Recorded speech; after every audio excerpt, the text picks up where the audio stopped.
ভ্যাপসা গরম ও অতিরিক্ত আর্দ্রতায় গত কয়েকদিন ধরে হাঁসফাঁস করছিল পশ্চিমবঙ্গের একাধিক জেলা। বাতাসে জলীয় বাষ্পের পরিমাণ বেড়ে যায়, অস্বস্তিকর পরিস্থিতি আরও তীব্র হয়ে ওঠে।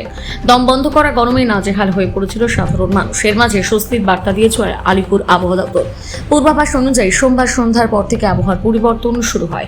সন্ধে নামতে কালো মেঘে ঢেকে যায় আকাশ, তারপর ঝোড়ো হাওয়ার সঙ্গে শুরু হয় বৃষ্টি। মেদিনীপুর শহরের নামে স্বস্তির বৃষ্টি। বেশ কিছুক্ষণ ধরে হওয়া এই বৃষ্টিতে তীব্র গরম থেকে খানিকটা হলেও স্বস্তি পেয়েছে শহরবাসী। দীর্ঘ ভ্যাপসা গরমের পর আচমকা আবহাওয়া এই পরিবর্তনে অনেকটাই স্বস্তির নিঃশ্বাস ফেলেছে সাধারণ মানুষ।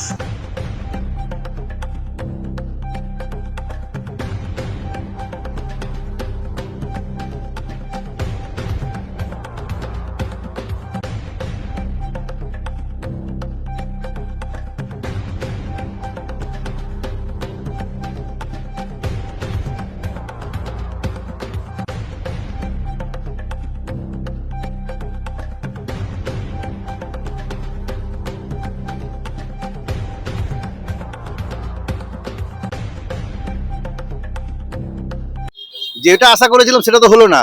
প্রচুর গরম আজ বেশ কয়েকদিন ধরে। আশা করেছিলাম মেঘ দেখে প্রচুর বৃষ্টি হবে, তাতে একটু স্বস্তি নিঃশ্বাস পাওয়া যাবে, কিন্তু সামান্য, এতে বিরাট কিছু হলো না, বরং কালকে আরো বেশি গরম লাগবে আমাদের।